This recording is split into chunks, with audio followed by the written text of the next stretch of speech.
Hey guys, Dan here with Sterling Self Defense and Zach, and of course Badger. All right, now, okay, guys, releases. Some guys were complaining because the releases I make, the strong ones that all the new FSCs and stuff need, they can't tell them apart from the old ones, so they end up getting them mixed up. So, all right, we're marking them now, as I'll show you, with the laser. Oh, I can't see my freaking. There, where's my cursor? There it is. All right. A couple more passes on that sucker. So now you will be able to tell them apart. Everyone will have an SSD on it. Yeah, a little bin here. I don't know if you can see it, but on the bottom, everyone will have the same marking, so you don't mix them up. And believe me, I've done the same thing. When I first started making these, I had a batch of stock ones that I bought from First Strike as parts before I knew they were all bad and made from cast.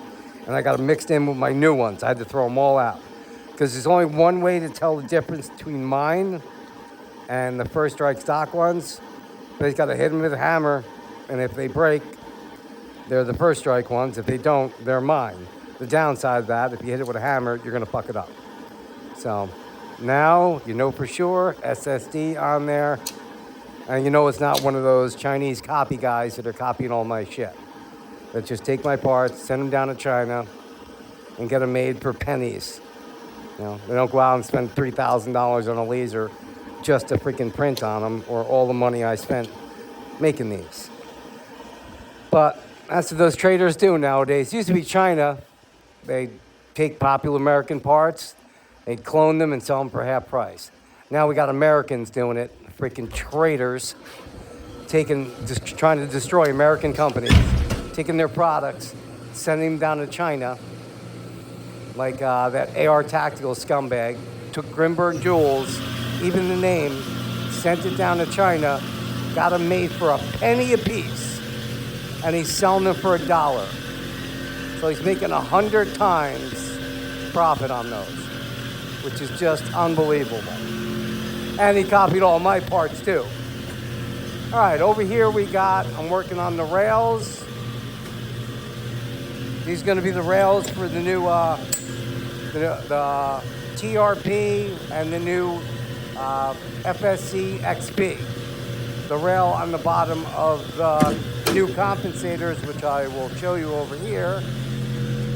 They're being made as we speak, not ordered from China. There's the rail. It's partially done. The rails I'm making over there go on the bottom of here. Let me change this one out as I'm going. There's one done. We're on Operation 3 now on these. Now, this will have a Picatinny rail at the bottom or without, depending on how you want it. All right, guys, we're over in the shop now, my shop, main part. Testing out a new modification. Now, here is a stock FSC with a regular 6.86 5-inch barrel. Non-modified at all. It's stock except for a new bolt. And notice it's not an extended air chamber bolt. It's same size as a stock FSC bolt, air chamber rather. But it's just one of my modified that I designed for my own less lethal build. So I'm gonna test it out. This is the smaller stock version that works right in an FSC. Just drop it in. Like I said, there's nothing else modified. It just has my new bolt in it with the same size air chamber as a regular FSC. All right, so we got 8-gram joules in here, 12-gram CO2. Now I'm testing this one out. There's also a bigger bolt, an extended size that I made also, but I want to try the stock one in a stock FSC first, and that's it. The only modification on this FSC is the air chamber, my new bolt system. Everything else is stock. All right. Let me tighten it up, air up. All aired up.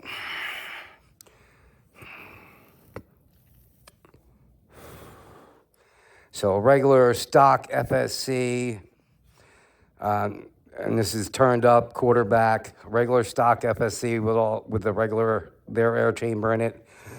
With this would get probably like 280 FPS. This is the most it's going to get. So we'll see what this gets with my new Bolt air chamber. All right. First shot, 346, over 40 joules. The only thing changed, you can see there's nothing on the back. There's no extended air chamber. We already have over 40 joules. All right, second shot, 314, well over 300. Next shot, 288, 234, 218, 190, and that's all the rounds. So that is an impressive test. It's not impressive compared to modified air chambers, but you guys got to remember, same size air chamber as the stock FSC. No other modifications at all. Now my new Bolt, now I put my new Bolt with an extended air chamber on here and all the internals done, and imagine what it's going to do. If that little bit just took it over 40 joules right there. All right, this is one of my new mods I'm working on. Unfortunately, I'm just testing it. It's not going to be for sale because I put stuff up for sale. Guys just copy it. And that's why I talk about how it destroys innovation. You know, I'm not putting out new modifications for some other jerk off just to make money off. So, but see how it works anyway. It's still worth testing. So my next test, I'll do the extended air chamber and see what the difference is to the original extended air chamber. All right, that's it for me, guys. Stay safe, and I will see you in the next one.